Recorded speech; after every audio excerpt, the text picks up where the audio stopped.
Сені ренжітіп алдым ба десем, мені кешір дедің бе?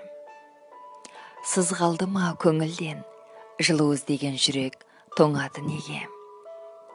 Біреулер өмірді өткінші дейді ме, талпынып жету мұратқа бекер ме? Егер шынымен өмір өткінші болса, адамға жақсы көру мен жек көрудің керегі не?